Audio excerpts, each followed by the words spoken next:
Mana Nabi pernah jawab kepada Maz'un. Osman bin Maz'un ni dia minta izin kat Nabi SAW untuk tabattul, untuk tak berkahwin. Dia kata kalau tak berkahwin pun tak apa. Dia minta izin kat Nabi, ya Rasulullah, berilah keizinan kepada saya untuk tidak berkahwin. Dan Nabi SAW larang dia. Demikian Nabi jawab, inna siyahata ummati al-jihadu fi sabilillah. Melancung bagi umatku adalah jihad pada jalan Allah. Ada dua makna.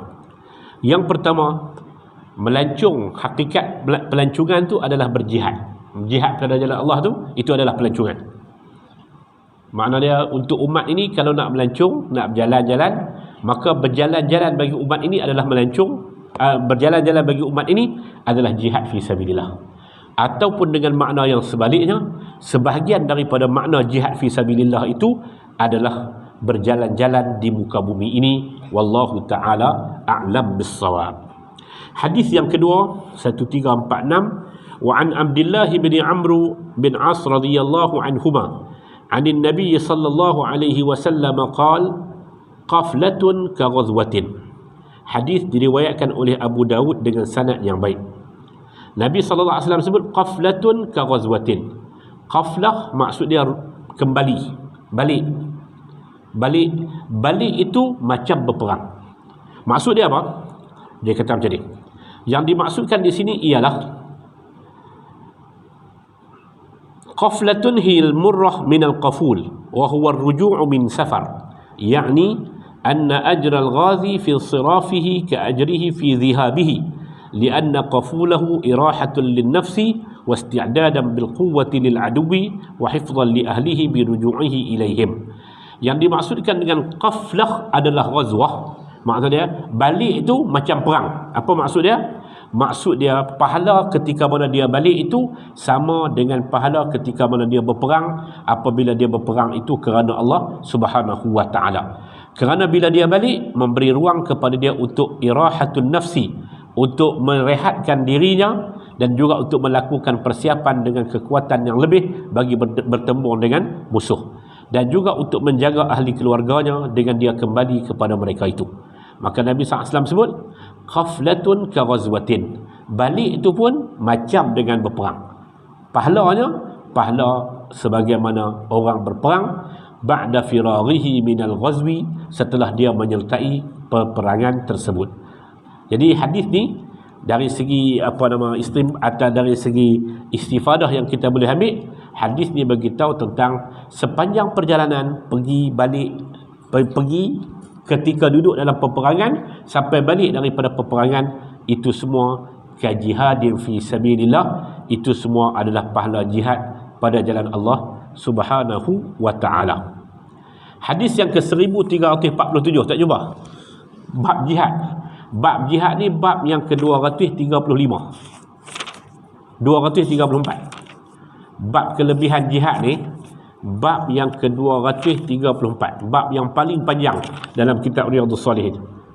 234 bawah kitab jihad. Bab dia nombor 234, hadis 1347. Okey. Wa an Sa'ib bin Yazid radhiyallahu anhu qala lamma qadima an-nabiy sallallahu alaihi wasallam min ghazwati Tabuk atau min ghazwati Tabuka talaqahu an-nas fatalaqaituhu ma'as sibyan ala thaniyatil wada'. Rawahu Abu Dawud bi isnadin sahihin bi hadzal lafzi wa rawahu al-Bukhari qala zahabna natalaqqa Rasulullah sallallahu alaihi wasallam ma'as sibyani ila thaniyatil wada'i. Daripada Sa'ib bin Yazid radhiyallahu anhu katanya, apabila Nabi kembali daripada perang Tabuk. Perang Tabuk ni perang yang paling akhir disertai oleh Nabi SAW. Talaqahu nas, manusia datang untuk bertemu dengan Nabi SAW. Fatalaqaituhu, saya, kata Sa'ib bin Yazid, dia masih budak-budak waktu perang tu. Fatalaqaituhu, saya dan anak-anak yang lain, budak-budak yang lain, saya bertemu ala thaniyatil wada', di satu tempat yang bernama Thaniyatul Wada'. Saniyatul Wada' ini disebut sebagai tempat yang menjadi perhimpunan, tempat berhimpun orang-orang Madinah. Kembali daripada banyak-banyak tempat, mereka akan bertemu di satu nama tempat dia, Saniyah Al-Wada'i. Saniyatul Wada'. Saniyatul Wada', poin untuk perpisahan dan poin untuk pertemuan. Saniyatul Wada', ada nama tempat di Madinah. Kita duk dengar dalam Tala'al Badru alaina min Saniyatil Wada'i, wajib syukru alaina ma da'a lillahi da'i min Saniyatil Wada'. Nama tempat tu Saniyatul Wada'. Sa'ib kata kami bertemu dengan Nabi sallallahu alaihi wasallam di Saniyatul Wada'. Manakala dalam riwayat Imam Bukhari daripada Sa'ib bin Yazid juga, dia punya lafaz dia, zahabna, kami pergi untuk bertemu dengan Nabi sallallahu alaihi wasallam bersama dengan anak-anak yang lain ila Saniyatil Wada', di satu tempat yang bernama Saniyatul Wada'. Apa nak ceritanya? Nak ceritanya tentang baginda Nabi sallallahu alaihi wasallam balik itu masih lagi membawa keberkatan peperangan tersebut. Maka para sahabat yang duduk di Madinah Al-Munawwarah datang untuk bertemu dengan Nabi sallallahu alaihi wasallam. Wa an Abi Umamah radhiyallahu anhu 'anil Nabi sallallahu alaihi wasallam qala man lam yaghzu aw yujahhiz ghaziyan أو يحلف غاذيا في أهله بخير أصابه الله بقارعة قبل يوم القيامة. Daripada Abi Umamah radhiyallahu anhu katanya, siapa yang tidak berperang, au yujahhiz ghaziyan, ataupun mempersiapkan orang yang nak berperang, au yahluf ghaziyan, ataupun mengganti tempat orang yang berperang, memberikan kebaikan kepada ahli keluarganya, asabahullahu biqari'atin qabla yaumil qiyamah, Allah Ta'ala akan timpakan kepadanya dengan penyakit yang menghancurkan pada hari kiamat, sebelum berlakunya hari kiamat. Siapa yang tidak berperang, bagi orang yang perang tu menjadi fardu ain kepada dia. Au yujahhiz ghaziyan, ataupun dia tidak mempersiapkan orang yang berperang, bagi orang yang perang itu menjadi fardu kifayah untuk dia. Au yahluf ghaziyan, ataupun membuat kebaikan kepada orang yang ahli keluarga, bagi orang yang perang itu bukan menjadi fardu ain kepada dia. Maka orang yang macam ni asabahullahu biqari'atin qabla yaumil qiyamah. La ni tempat yang sah semua orang dalam pelbagai aliran pemikiran, kecuali beberapa golongan yang ulat menyatakan bahawasanya perang yang sah sebagai perang fi sabilillah la ni adalah perang yang berlaku di Palestin, berdasarkan kepada apa yang disebut oleh Nabi sallallahu alaihi wasallam tentang apa yang disebut sebagai sebaik-baik apa? Sebaik-baik Tok Musi. Lupa dah. Satu perkataan lain kepada jihad.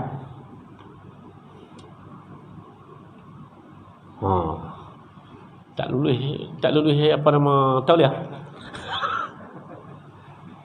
Saya lupa. Satu perkataan lain kepada jihad. Apa dia? Okey, kita jumpa.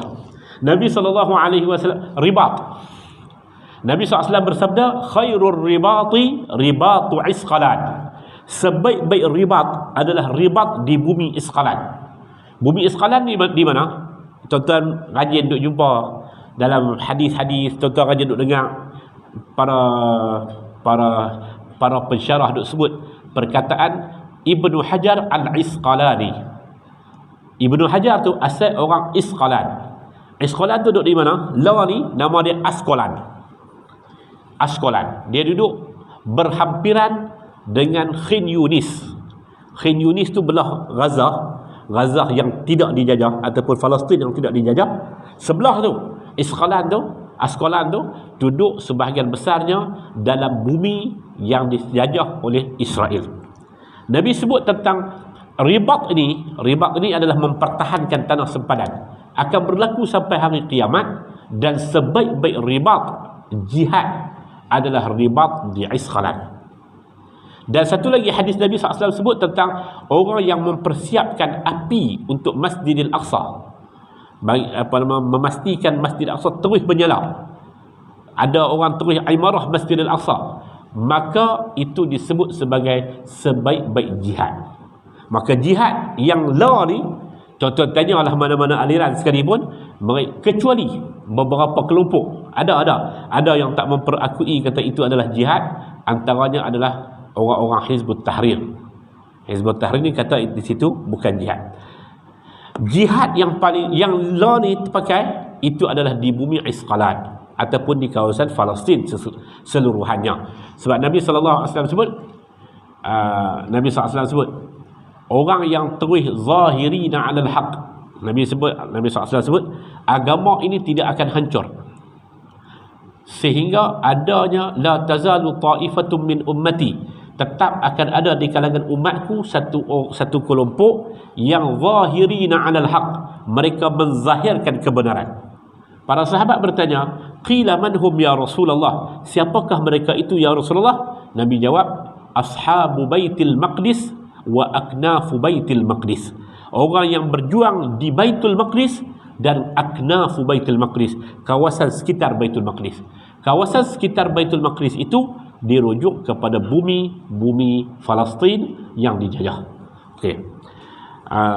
Untuk dua kelompok ni, kalau dia duduk dalam bumi yang wajib berperang, untuk orang yang mampu di kalangan mereka, dia tak berperang, Allah Ta'ala akan letakkan kepadanya saat kehancuran sebelum hari kiamat. Hari kiamat merujuk kepada kiamat yang kecil dan besar. Demikian orang yang ada kemampuan tidak mempersiapkan orang yang berperang, maka orang itu duduk dalam keadaan asabahullahu biqari'atin qabla yaumil qiyamah.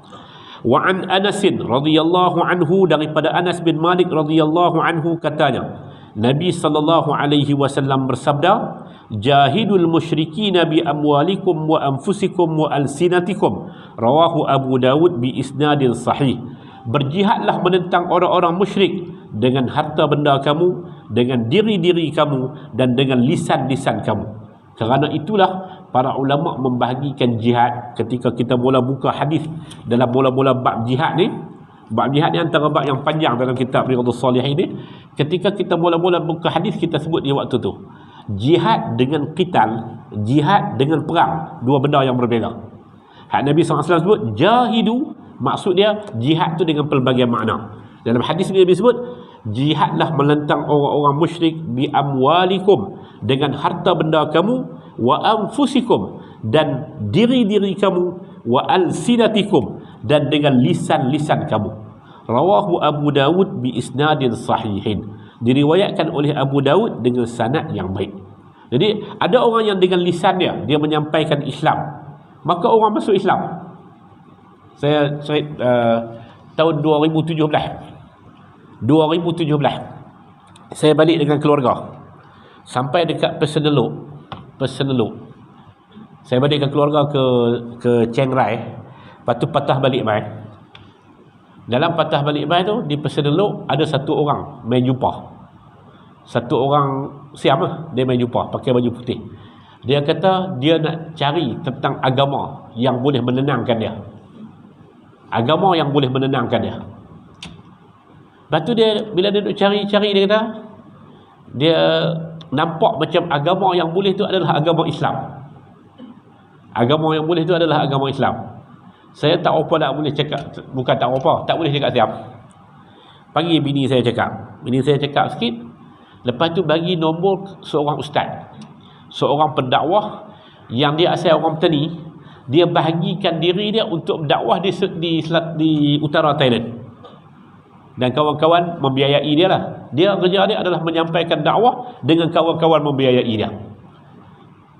Lepas tu bagi nombor tu, dia pun berhubung dengan ustaz tu sekali. Lepas tu diam, tak apa. Dia pasal itu adalah proses dakwah. Lepas kata tak apa, dia simpan nombor dia. Raya korban Covid, raya korban dalam Covid tahun 2020 lah. Covid lah, korban, raya korban hak orang tak boleh pergi Mekah apa tu. Kawan ni tak tahu dia masuk Islam melalui siapa pada waktu tu. Lepas tu barulah lepas tahu dia masuk Islam melalui kawan-kawan jamaah tabligh. Dia dihubungi sekali lagi, ustaz ni dihubungi sekali lagi, bagi tahu oleh, kalau kita panggil muallaf lah, bagi tahu kepada kawan ni, bagi tahu kata oleh kawan ni, perempuan ni, dia kata dia nak bagi korban, lembu korban seekor. Kawan ni heran. Dia tulis di situ muallaf. Muallaf pada istilah para pendakwah ni belum Islam. Bila masuk Islam dia kira dah Islam lah. Sebab muallaf tu maksud dia orang yang lembut hati. Tanya dia, lama mana dah masuk Islam? Dia kata 2017, selepas jumpa ustaz 2017, selepas jumpa ustaz tu, selepas jumpa orang daripada Malaysia dan sebagainya, dia terus masuk Islam. Dan 2 minggu lepas, ketika perasmian pusat dakwah di utara, di nama apa lah, wilayah belah bawah ni lagi, dekat dengan dekat Nakon Sawan tu, 2 minggu lepas kan, dia hadir dalam majlis tersebut. Dia hadir sebagai tetamu dalam majlis tersebut. Tuan-tuan, demikian sebahagian daripada makna jihad. Rakan yang mengislamkan dia, orang yang menyebabkan dia masuk Islam dan sebagainya, dia termasuk dalam insya-Allah orang yang berjihad bi alsinatikum, dengan lisan-lisan kamu. Saya akan sebut tentang satu orang tokoh. Orang tak kenal dia. Orang tak kenal dia. Tapi tuan-tuan, betapa dengan kerja buat yang dia mula buat 25-27 tahun yang lepas, orang tak kenal dia. Dia bukan tokoh besar. Dia tak pernah dapat anugerah apa, Ma'al Hijrah ke, Zihab Hijrah ke, Maulidur Rasul ke, anugerah apa dia tak pernah dapat sampai dia mati. Dia tak pernah dapat anugerah apa. Tapi rakan-rakan boleh kenal dia. Dia kerja dakwah dia buat di hampir seluruh negara ASEAN. Dia kata satu hari nanti dia mengimpikan di Sungai Mekong ini akan ada orang yang ambil ayat sembahyang di Sungai Mekong, bersumber ke ayat Sungai Mekong. Dia pitang mana sekalipun, dia sampaikan dakwah, dan dakwah dia adalah kepada non-Muslim. 20 tahun lebih. Dia mati pun 6-7 tahun dah, rahimahullahu ta'ala. Dia tak terkenal, bukan mufti, bukan tokoh, bukan orang besar apa. Tapi tuan-tuan, orang telah Islam di atas lisan dia cukup ramai. Dia punya pusat dia, satu di Chiang Rai, dia membiayai. Satu lagi di Batam, terhadap orang laut di Batam. Satu lagi di Kuala Namu, perkampungan orang asli di Sungai Siput. Ini di antara pusat-pusat markah-markah dia. Almarhum Ustaz Abdul Wahab Haji Ahmad, Ustaz Abdul Wahab, dulu ni ada minyak urut cap menara. Cap menara tu dialah yang keluar minyak angin tu. Minyak angin cap menara. Menara tu nama anak sulung dia, Al-Manar. Dia buat nama anak sulung dia Al-Manar, dan dia apa nama? Waktu tu dia berniaga 50-60 tahun lepas. Dia berniaga minyak urut. Dia keliling Malaysia. Lepas tu dia mula sebar ke ASEAN. Pi di mana-mana pun pusat dakwah kepada non-Muslim, orang akan kenal seorang tokoh besar namanya Abdul Wahab Ahmad, rahimahullah. Ustaz Abdul Wahab Ahmad. Saya teringat kat dia ni, semalam saya pi naik di puncak apa nama tu, Wang Kelian tu. Saya naik atas tu. Ada manusia ni dia macam-macam jenis tu kan. Ada orang yang dia duk berasa dia ajak pergi tengok alam. Saya pun naik, jenuh gagah kan naik atas tu. Naik juga lah. Naik ambil gambar apa semua lebih kurang, tak ada orang, ada hantu ya. Kami pun turun dah. Turun betul-betul tang simpang. Belah kiri nak pergi simpang dia panggil apa? Belah kiri nak pergi ke Padang Sak, kanan balik Kangak tu. Turun daripada Wang Kelian tu. Saya tengok depan tu UMAM, Universiti Muhammadiyah Malaysia, UMAM. Satu perkara yang dia sebut 20 tahun lebih yang lalu. Dia kata keperluan untuk kita mengantarabangsakan pemikiran yang agak moderate di kalangan kawan-kawan Muhammadiyah. Dia mula di Ansarus Sunnah 30 tahun lepas. Dia sebut di Ansarus Sunnah tu dia nak jadi pusat. Dan pada waktu tu almarhum Haji Adnan Abdullah, seorang muallaf yang baru pincin daripada jabatan apa ke, waktu tu dia nak gerak di situ. Lepas tu Ustaz Wahab cadangkan kepada dia supaya buat sebuah masjid kecil di Chiang Rai. Nama masjid tu adalah dinamakan Masjid Ismail, sempena nama pak mertua kawan ni, macam mana? Dibina di wilayah Payau. Saya tengok-tengok orang yang tuan-tuan, sebenarnya orang yang mempunyai pandangan masa depan, dia bukan tengok kepada masalah semasa.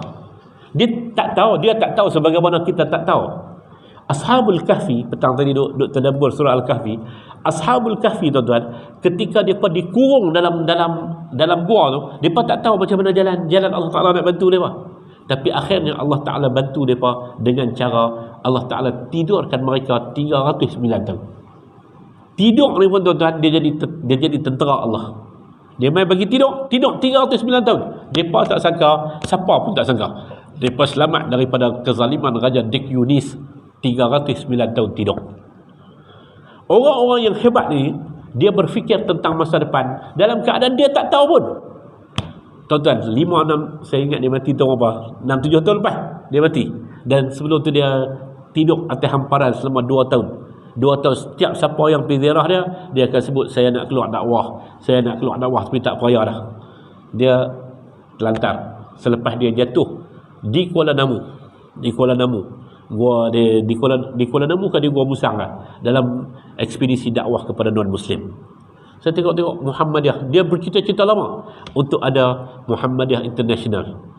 Dia bercakap tentang Muhammadiyah International, tentang center dakwah. Kerja yang orang tinggal, dia kata, dakwah kepada non-Muslim. Ini jihad besar kepada zaman kita. Dia akhirnya mati di Kulim. Rumah dia nombor 141 Ayak Merah, Kulim. 09,000 Kulim. Nombor telefon dia 04 491 1219. 30 tahun, 20 tahun yang lalu, saya ingat nombor tu. Jadi tuan-tuan hadirin mukminin rahimakumullah, saya nak sebut ini sebahagian daripada kaedah jihad yang Nabi kata, jahidu, lawanlah, jihadlah berdepan dengan orang-orang musyrik ini, bi amwalikum wa anfusikum wa alsinatikum, dengan harta-harta kamu, diri-diri kamu dan lidah-lidah kamu. Kalau tak mampu dengan harta, dengan diri, tak mampu dengan diri, maka dengan lidah-lidah kamu. Wa an Abi Amr wa yuqal Abu Hakim An-Nu'man bin Muqarrin qala syahidtu Rasulullah sallallahu alaihi wasallam idza lam yuqatil min awwalin nahari akhara al-qital hatta tazulu asy-syams wa tahubbu ar-riyah wa yanzilu an-nasr. Daripada Abu Amr, dia kata, di nama dia juga adalah Abu Hakim Nu'man bin Muqarrin radhiyallahu anhu, katanya, saya melihat Nabi sallallahu alaihi wasallam kalau terlewat keluar berperang awal-awal pagi, baginda akan tunggu sampai matahari tergelincir. Pada waktu itu angin akan datang lebih tenang dan akan turunlah pertolongan daripada Allah Subhanahu wa taala. Dalam syarah dia kata macam ni, ay takunu asy-syamsu fi muntasaf as-sama' wa zalika qabla dukhul waqt al-'asr hatta salat al-'asr wa adh-dhahir anna at-ta'khir hatta yadkhul waqt as-salah li'annahu waqtul ijabah. Dia kata makna tergelincir matahari itu sebelum daripada waktu asar Nabi mula keluar perang ataupun selepas waktu asar. Dan kenapa Nabi buat begitu? Kerana dah masuk waktu, tunggu masuk waktu, dan waktu itu adalah waktu untuk ijabah, untuk menerima permohonan daripada hamba. Hadis yang ke-1351, wa an Abi Hurairah radhiyallahu anhu qala Rasulullah sallallahu alaihi wasallam la tatamannaw liqa' al-adu was'alullaha al-afiyah fa idza laqitumuhum fasbiru. Daripada Abu Hurairah, Nabi sallallahu alaihi wasallam bersabda, janganlah kamu bercita-cita nak bertemu dengan musuh dan mintalah Allah berikan afiah. Apabila kamu bertemu dengan musuh, maka bersabarlah. La tatamannaw liqa' al-adu, jangan bercita-cita, jangan duk berasa nak pergi cari musuh, sehingga kalau musuh duduk di depan, maka pada waktu itu mintalah afiah, mintalah Allah Ta'ala selamatkan kita. Fa iza laqitumuhum, bila dah kamu bertemu dengan mereka, fasbiru, maka sabarlah. Muttafaqun alaih. Hadis yang terakhir daripada Jabir radhiyallahu anhu, bahawa Nabi sallallahu alaihi wasallam bersabda, al-harbu khid'ah, perang itu tipu daya. Al-harbu khid'ah, perang itu adalah tipu daya. Dalam syarah dia sebut apa? Hadis ni banyak diriwayatkan oleh Imam Bukhari, Imam Muslim, Abu Dawud, At-Tirmizi, semuanya dalam bab jihad. Apa maksud al-harbu khid'ah? Perang itu adalah tipu helah. Maksud dia sebahagian daripada helah, daripada tipu-tipu yang dilakukan dalam peperangan sebagai sebahagian daripada teknik perang, dan teknik perang itu semua tidak disebut sebagai penipuan, tetapi disebut sebagai helah. Dia panggil al-hiyal. Dalam fiqh ni dia ada bab yang dia panggil bab helah, babul hiyal. Ada bab tu, bab yang membicarakan tentang helah. Sebahagian daripada helah itu duduk dalam perang. Kita tahu helah yang dibuat itu sebahagian daripada teknik taktikal perang. Apa yang dibuat oleh Khalid bin Walid. Khalid bin Walid dihantar satu pasukan, pergi ramai-ramai, di tengah-tengah tu dia kosongkan. Kemudian dia mai pula satu kelompok lagi, ramai-ramai itu 1000 orang gitulah, ramai-ramai naik kuda, menyebabkan pihak musuh nampak macam mereka ni bersilih ganti dan mereka ni datang dalam ketembukan yang cukup ramai. Dan banyak benda yang dilakukan yang kita boleh tengok dalam sebahagian daripada siri peperangan baginda Nabi sallallahu alaihi wasallam. Dari segi hukumnya, Nabi kata itu adalah helah. Helah ni tuan-tuan, helah ni dia tak, dan bukan dalam semua bab. Helah ni tak berlaku dalam semua bab. Helah ni dia berlaku dalam ketika mana pertempuran, dan dalam keadaan pertempuran itu adalah antara muslim dengan ghairu muslim, dan peperangan itu kerana agama. Bab bayan jama'atin bab bayanu jama'atun minasyuhada'i fi thawabil akhirah wa yaghsilun wa yusalli alaihim bi khilafil qatil fi harbil kuffar. Bab pada menyatakan sebahagian daripada orang yang disebut sebagai syuhada pada perkiraan akhirat. Syuhada pada perkiraan akhirat ni maksudnya, istilah yang digunakan, dia ada syahid dunia akhirat, ada syahid akhirat, ada syahid dunia. Ada syahid dunia ni adalah orang yang terbunuh dalam medan perang. Orang semua sebut dia syahid, tapi hakikatnya bila bertemu dengan Allah Subhanahu wa taala, Allah taala tak iktiraf dia sebagai syahid. Tuan-tuan, antara orang yang paling mudah bertasahul dalam memberikan gelaran as-syahid ni adalah negara-negara Arab. Kalau tuan-tuan pergi ke Lebanon, tuan-tuan pergi ke Iraq, ni negara-negara ni dikenali sebagai negara milion syuhada, sejuta syuhada. Tuan-tuan kalau masuk salah satu daripada sempadan ya, sempadan yang hampir dengan Rabat, bukan dia, hampir dengan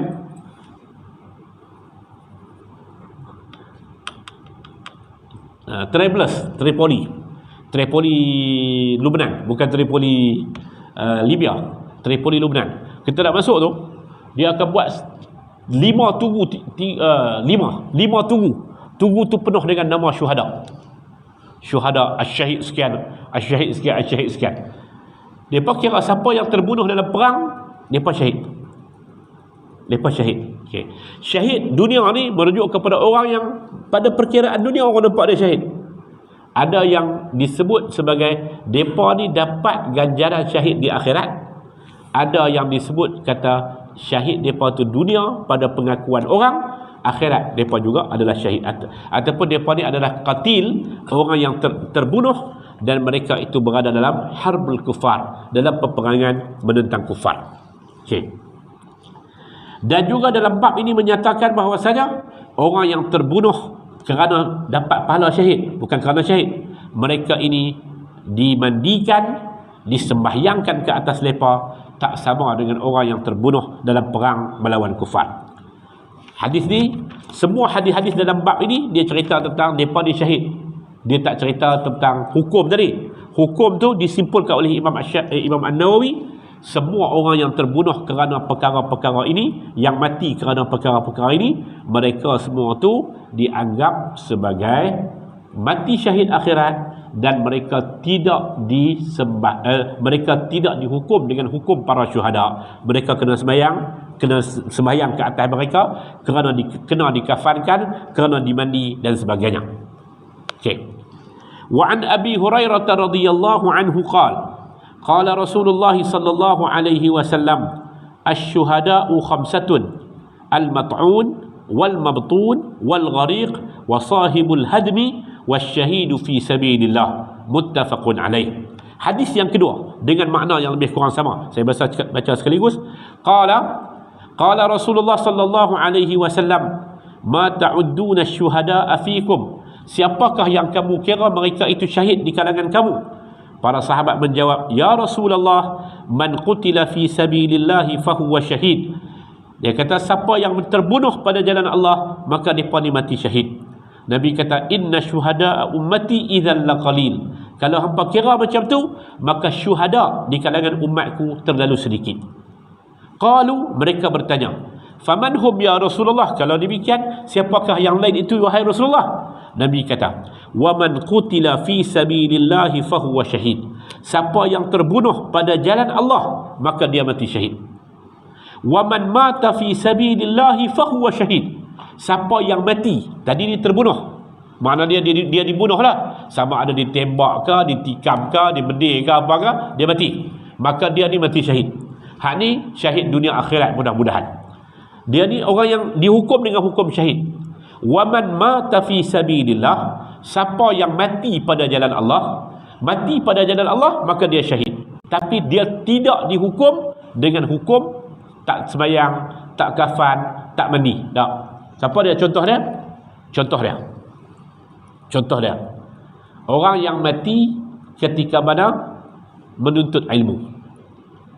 Siapa yang berada dalam perjalanan menuntut ilmu, ketika menuntut ilmu, dalam suasana menuntut ilmu, fahuwa fi sabilillah, maka dia dalam fi sabilillah. Mati dalam fi sabilillah, maka dia mati syahid. Tapi tidak dilaksana kepada dia hukum syahid. Maksud dia, tak, dia kena sembahyang, dia kena disolatkan, dia kena kafan dan sebagainya. Orang yang mati pada ihram, mati dalam keadaan ihram, dia akan dikafankan dengan ihramnya itu. Bukan kerana syahid dia perlu dimandikan, tapi dia perlu dikafankan dengan kain ihram itu. Pasal apa? Pasal Nabi kata akan diutuskan dia dalam keadaan mulabbiyah, dalam keadaan dia bertalbiyah. Orang yang mati, dia tak keluar lagi daripada ihram. Dia tak keluar lagi daripada ihram. Fi sabilillah. Orang yang mati kerana menjalankan tugas dakwah, fi sabilillah. Tapi semua ni tidak dilaksanakan hukum kepadanya, hukum mati syahid. Dia syahid. Nabi kata, man mata fi ta'un fahuwa syahid. Siapa yang mati kerana penyakit ta'un, penyakit ta'un yang menyerang, dan dia telah melaksanakan tugas, sebagai penduduk yang taat. Kerana Nabi kata, di mana-mana tempat yang datang padanya penyakit ta'un, setelah itu diulas oleh para ulama, apa-apa penyakit yang berjangkit, maka janganlah orang luar masuk ke tempat itu, jangan orang itu keluar-keluar. PKP. dia perlu dikarantinkan. Orang tak boleh masuk kepada dia tak boleh keluar-keluar. Dia dibalakkan dengan, dia diuji dengan penyakit tu, dia sabar, dia laksana tugas dia untuk dia tak merebakkan kepada orang, dia mati dia syahid. Wa man mata fil batni fahuwa syahid. Siapa yang mati kerana penyakit batan, al-mabtun, penyakit yang berkaitan dengan perut. Penyakit yang berkaitan dengan perut. Dalam riwayat, dalam syarah dia sebut, al-mabtun al-marid alladhi yamutu bil ishal awil istisqa. Dia mati tu kerana cirit-birit, yang berkaitan dengan perut, maka mati dia adalah syahid. Wal ghariqu syahidun. Nabi kata siapa yang mati terbakar, dia syahid. Dalam riwayat atas tadi ni, wasahibul hadmi, orang yang mati kerana kena runtuhan, maka dia mati syahid. Dia mati syahid. Tapi hukumnya bukan hukum fi sabilillah, bukan hukum macam orang mati dalam jihad fi sabilillah ataupun dalam qital fi sabilillah. Tuan-tuan, ada beberapa benda sekadar kita sebut dalam masyarakat kita. Tuan-tuan ingat 1985, 19 hari bulan November 1985, mati 19 orang. Mati, mereka mempertahankan markah mereka, rumah mereka, rumah tuan guru mereka, Ustaz Ibrahim Libya. Tuan-tuan, syahid ataupun tidak, ada sebahagian daripada ulama-ulama pondok pada ketika itu mengambil ijtihad. Mereka berfatwa, termasuk 2 orang ahli kuasa fatwa negeri Kedah. Mereka berfatwa kata mereka ni mati syahid. Asas dia apa? Bukan persoalan hak lawan tu sama agama ataupun tidak, kerana mereka mati dalam kawasan pagar mereka dan mereka mati mempertahankan harta benda dan darah mereka. Allahu a'lam. 86 tahun 1986 berlaku pula satu lagi peristiwa di Lubuk Merbau. Hak ni bukan jihad fisabilillah, ni betul-betul dalam pilihan raya. Mati 1 orang. Dan disebut kata pada waktu itu orang tersebut diuruskan secara syahid. Secara syahid. Mati itu kerana kena tetap. Osman Talib, Allah yarhamuh. 1989 bukan dah 1990 awal 90-an, saya tak ingat secara tepat itu berapa. Kalau total lalu kot jalan lama Sungai Petani Alustang sampai di Batu 13 Batu 17 Guak Cempedak, sebelah kanan ada masjid, ada kuburan. Di celah-celah tanah perkuburan dia ada satu tulis di situ, Maqam Syuhada. Maqam Syuhada. Siapa yang dirujuk sebagai syuhada tu? 17 orang pelajar yang mati, yang terbunuh dalam peristiwa kebakaran besar yang berlaku di sekolah Pondok Pak Yah, Madrasah Taufiqiyah Al-Khairiyah Al-Hilmiyah. Apa sebut? Mengitlakkan mati kerana sakit taun ke apa ke, kena taun dan sebagainya, wabak taun dan sebagainya, ataupun mati terbakar, itu diisytiharkan sebagai mati syahid. Wallahu a'lam, saya rasa dia tak tepat. Allahu a'lam, dia tak tepat. Di Pokok Sena, Pondok Pokok Sena, di Mahat Tahfiz Pokok Sena, tahun 1997 atau 1996, waktu tu 3 orang anak balik pulau duk mengaji di sana. Hamdi anak Panjang, Rosmaini anak Patih, dan seorang lagi saya lupa nama, anak Ustaz Mazan, duk mengaji di sana. Waktu tu salah seorang daripada pelajar tu, hari yang dia khatam Quran kalau tak salah saya, nama dia Muhammad Arif, mati kerana lemah di sungai Bukit sungai Pokok Sena. Bukan sungai sangat, tali ayak belakang tu, mereka pergi mandi. Anak kepada Dr. Arsyad, Hospital Taiping, doktor lebih kurang kot. Dia ni waktu tu ada kawan-kawan dia meletakkan gelaran Asy-Syahid Muhammad Arif bin Muhammad Arsyad. Ini sebahagian daripada mati syahid, tapi dia bukan mati syahid fi sabilillah, maka tidak diitlakkan sangat gelaran Asy-Syahid itu. Timbul persoalan, ada 2 orang yang tokoh yang terkenal, orang letakkan nama mereka di depan itu dengan nama Asy-Syahid dalam konteks perjuangan Mesir. Satu Asy-Syahid Said Qutb, satu lagi Asy-Syahid Al-Banna, Imam Al-Banna. Kedua-duanya ini dibunuh. Said Qutb terbunuh di Tani Gantung, Hasan Al-Banna terbunuh di depan pejabat Syubadul Muslimin, Ikhwan Muslimin di Abbasiyah. Ketika itu dia kosongkan sepenuhnya, tak ada siapa. Dia keluar seorang-seorang, tunggu teksi tu datang. Ketika berteksi dalam perjalanan tak sampai depan dia, mereka tembak dia, mati. Dan dia diitlakkan sebagai mati syahid. Kemudian Palestin terkenal banyaklah. Palestin terkenal banyak dengan para syuhadanya, Nizar Rayyan dan sebagainya. Saya pergi sekali di rumah di rumah Syekh Ahmad Yasin. Ahmad Yasin ni tuan-tuan, dia asal guru tadika biasa ya. Dia guru sekolah rendah. Tapi dia punya semangat ya, dia tak boleh bergerak apa. Dia mula-mula dia lumpuh bawah, lepas tu dia ditahan dalam penjara Israel, lepas tu dia tak boleh bergerak apa. Dia tak boleh bergerak, melainkan kepala bergerak kepala lagu tu kan. Suara tak apa nak keluar. Tapi itu menyebabkan Israel takut. Yang orang-orang Palestin sebut, gerakan kepala dia menggegarkan Israel. dibunuh 19 apa?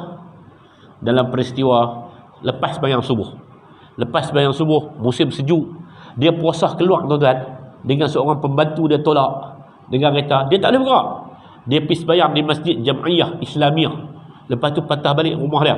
Ketika patah balik rumah dia itulah beberapa jet Israel ni datang untuk membunuh seorang tua yang tak boleh bergerak apa melainkan kepala dia. Dia masuk, dia mati. Dan kematian dia itu menyebabkan bumi Palestin menyatu. Syekh Ahmad Yasin. Saya pergi tengok rumah dia. Rumah pemimpin, anak dia nama Naim Yasin dan sebagainya. Balik-balik tu, hak duk main dengan saya tadi. Darjah 5, 11 tahun dah. Balik-balik tu, dia ni beranak. Saya pun bubuh nama Ahmad Yasin. Saya tak bubuh Al-Syahid depan, saya bubuh belakang. Ahmad Yasin Al-Syahid. Kalau bubuh depan, dia kata dia mati dah. Dan dia masa bubuh belakang, dia tak mati.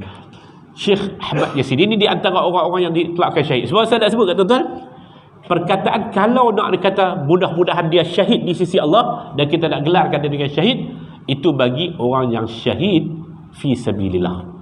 Itu pun dengan kita tak hukum itlak terus tak. Kita kata mudah-mudahan dia syahid. Adapun kerana lain-lain tu, macam kalau kata mati terbakar, kita pun tulis asy-syahid, ataupun perkuburan syuhada. Ramai orang lalu kat situ, orang heran, makam syuhada mana?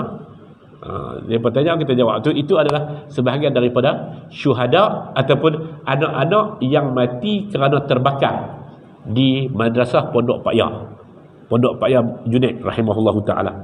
Tuan-tuan ingat 10 tahun 15 tahun lepas, antara yang mati terbakar juga 5 orang, 4 orang ke 5 orang anak Datuk Vida di Ipoh mati terbakar juga. Mati terbakar sebahagian daripada mati syahid, tapi dia tidak dihukum dengan hukum tidak dimandikan dan sebagainya tak. Dia perlu dilaksanakan sebagaimana banyak biasa. Wa an Abdullah bin Amr bin As radhiyallahu anhuma qala Rasulullah sallallahu alaihi wasallam man qutila duna malihi fahuwa syahid. Daripada Abdullah bin Amr bin As radhiyallahu anhuma, katanya Nabi sallallahu alaihi wasallam bersabda, siapa yang mati terbunuh kerana mempertahankan hartanya, maka dia mati syahid. Tapi sekali lagi, dia tidak diitlakkan syahid macam syahid akhirat. Kita kata kalau orang rompak kan, orang tarik beg tangan dia dalam keadaan naik tengah naik motor, jatuh tu mati dia syahid. Okey. Wa an Abi A'war Sa'id bin Zaid bin Amr bin Nufail ahadil asharatil mashhud lahum bil jannah qala. Daripada Abi A'war Sa'id bin Zaid bin Amr bin Nufail, dia ni salah seorang daripada 10 yang dijamin syurga. Tuan-tuan, 10 yang dijamin syurga ni, yang paling tak terkenal dia ni Sa'id bin Zaid. Kita kalau 10 jamin syurga tu, kita tanya siapa dia 10 yang dijamin syurga. Malam ni insya-Allah 4 tuan-tuan boleh jawab. Hak lagi 6 boleh jawab tak? Kita mula dengan pengurusi dulu apa? Kalau hak lagi 6 tu agak susah. Hak 4 sah. Tuan-tuan boleh jawab. Abu Bakar, Umar, Osman, Ali. Hak lagi 6 saya pun tak apa nak ingat. Talhah bin Ubaidillah, Az-Zubair bin Awam, dan dia ni adalah ipar kepada Umar bin Al-Khattab. Hak paling tak terkenal di kalangan ahli syurga ni, di kalangan 10 yang dijamin syurga dia ni. Nama dia Sa'id bin Zaid bin Amr bin Nufail. Salah seorang daripada 10 yang dijaminkan syurga kepada mereka. Dia kata, sami'tu Rasulullah sallallahu alaihi wasallam yaqul, saya mendengar Nabi sallallahu alaihi wasallam bersabda, man qutila duna malihi fahuwa syahid, siapa yang terbunuh kerana mempertahankan hartanya, maka dia syahid. Wa man qutila duna damihi fahuwa syahid, siapa yang terbunuh kerana mempertahankan darahnya, maka dia mati syahid. Wa man qutila duna dinihi fahuwa syahid, siapa yang terbunuh kerana mempertahankan agamanya, maka dia syahid. Wa man qutila duna ahlihi fahuwa syahid, siapa yang terbunuh kerana mempertahankan ahli keluarganya, maka dia mati syahid. Yang ketiga tu, siapa yang terbunuh kerana mempertahankan agamanya, dia syahid. Cuma apakah dilaksanakan hukum syahid ma'rakah, syahid perang? Tak. Dia tidak dilaksanakan hukum syahid perang. Dia dimandikan, dia dikafankan, dia disembahyangkan. Tapi dia mempertahankan agama. Ya. Kerana syahid yang tidak disembahyangkan, tidak dikafan, dan tidak, kerana mereka akan dibangkitkan dalam keadaan mereka itu menjadi saksi kepada Allah Azza wa Jalla, itu adalah syahid ma'rakah, syahid kerana perang. Syahid kerana perang. Adapun kerana dia mempertahankan agama dia. Tuan-tuan, dalam sejarah kita ada ramai dah. Kita panggil syahidul mimbar. Syahid mimbar. Mimbar ni merujuk kepada Rasulullah tu lah. Dalam bahasa Arab, mimbar, orang yang berceramah. Antara dia, kalau tuan-tuan ingat, Muhibbuddin Al-Khatib. Muhibbuddin Al-Khatib ni, dia ni Muhibbuddin Al-Khatib seorang lagi tuan-tuan, dia ni pun kemah. Muhibbuddin Al-Khatib kita cerita kemudian. Hak ni dalam cerita lah, salah seorangnya adalah Ihsan Ilahi Zahir. Ihsan Ilahi Zahir, Maulana Ihsan Ilahi Zahir, satu orang yang berjuang melawan segala jenis anasir-anasir khurafat, bid'ah, munkarat, syirik dan sebagainya. Dia tulis buku tentang Asy-Syiah wa Tasyayyu'h. Dia tulis buku tentang Brelwi. Brelwi ni hak jenis orang sebut Capaliun ni. Dia Brelwi ni tuan-tuan, depa ni geng kuburi. Geng pi cari kubur ni. Geng sembah kubur ni. Depa ni banyak di Pakistan, di India. Cukup ramai. Tempat saya pergi tidur saat-saat dulu ni, masa kecil-kecil dulu ni, pergi hafal Quran huduh-huduh tu di Karachi. Kawasan itu duduk Jami'ah Abu Bakar, membawa aliran di tepi, di belakang itu ada sebuah sekolah membawa aliran Syiah. Di tepi dia tu ada sebuah sekolah membawa aliran Brelwi. Aliran Brelwi ni mereka akan main dengan songkok hitam, pakai hijau semua, mata celak apa-apa. Mereka akan berimpun di kubur dan akan teriak di kubur, minta kepada kubur istighatsah daripada kubur dan sebagainya. Ini kelompok Brelwi. Antara orang yang banyak mendedahkan tentang kemungkaran mereka, kemungkaran Syiah, kemungkaran Qadiani dan sebagainya, adalah Ihsan Ilahi Zahir, Maulana Ihsan Ilahi Zahir. Dan dia dibunuh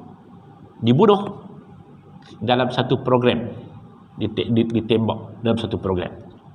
Pembunuhan yang seumpama itu, mereka itu mudah-mudahan syahid, tetapi jenazah mereka tidak diurus sebagaimana matinya orang-orang yang syahid ma'rakah, syahid perang.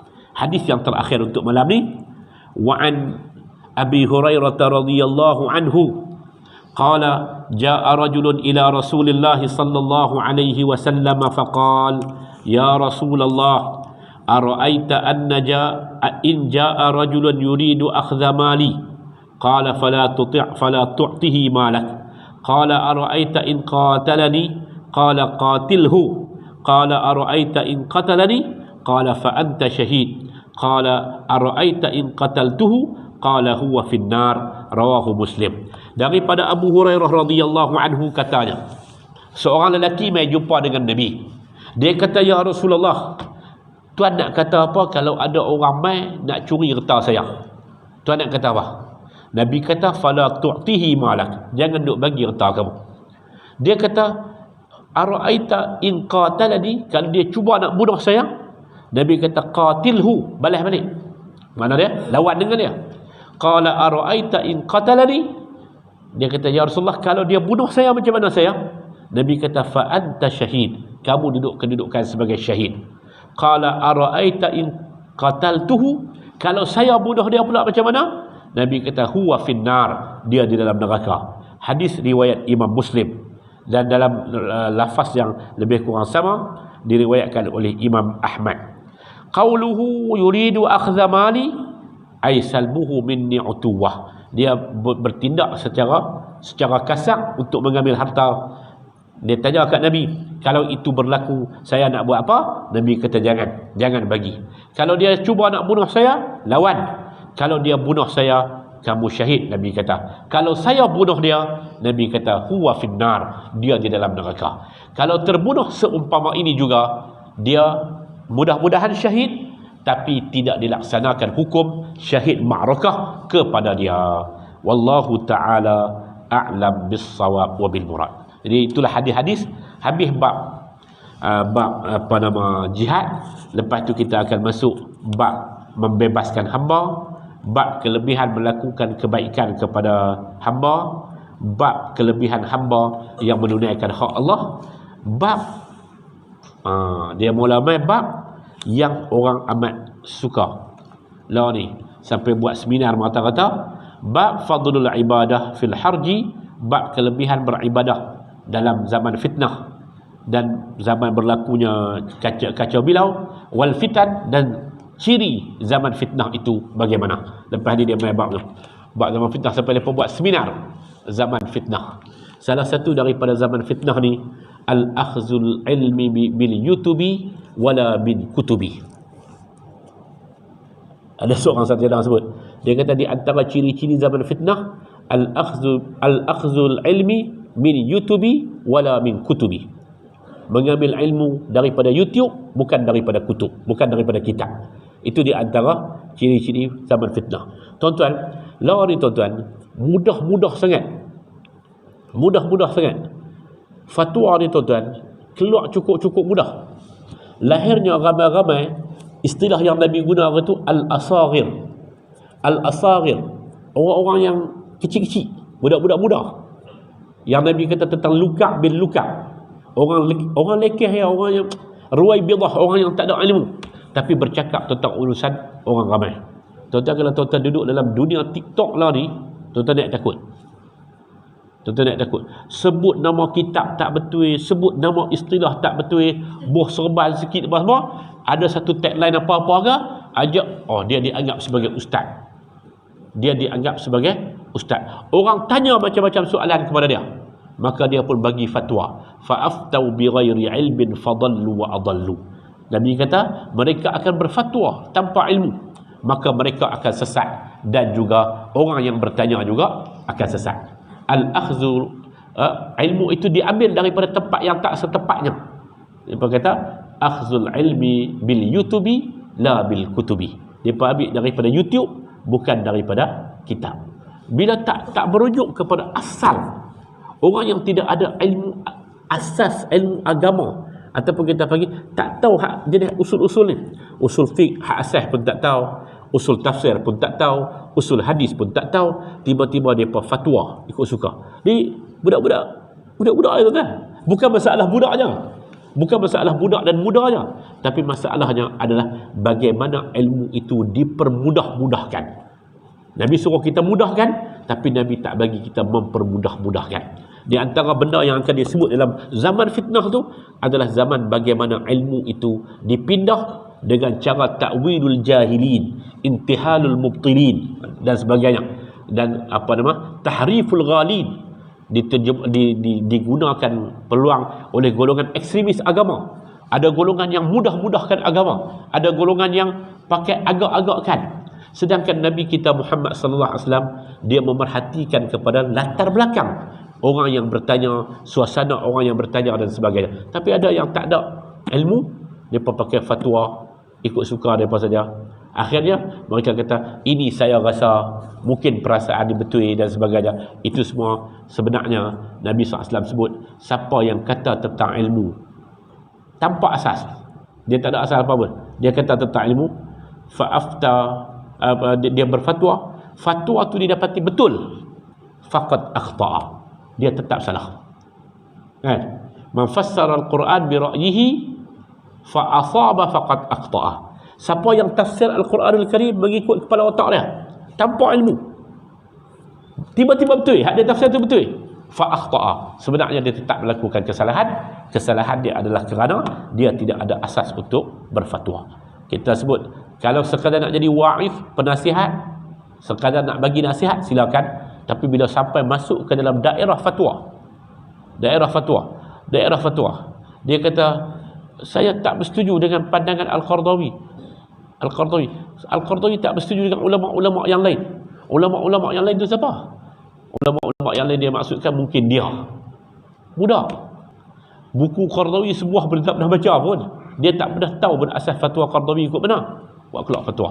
Hak ni cukup bahaya. Hak mai hak jenis hak kelang kabut tu tuan-tuan, hak mai duk cerita tentang kita makan susu jadi lembu apa semua tu, hak tu satu pasal. Dia hak jenis mai dengan perwatakan ustaz ni, mai dengan perwatakan ulama ni, dengan sorban bubuh, sorban atas kepala lagi, sorban tambau lagi, cincin bubuh 7 ke apa kali, nampak macam perwatakan ulama, padahal depa cakap itu bukan asas kepada ilmu. Jaga-jaga, hak tu kita akan jumpa dalam bab-bab selepas ni. Imam An-Nawawi bawa hadis-hadis berkaitan dengan perkara tersebut. Wa sallallahu ala nabiyyina Muhammad walhamdulillahi rabbil alamin. Subhanakallahumma wa bihamdika asyhadu an la ilaha illa anta astaghfiruka wa atubu ilaik. Assalamualaikum warahmatullahi wabarakatuh.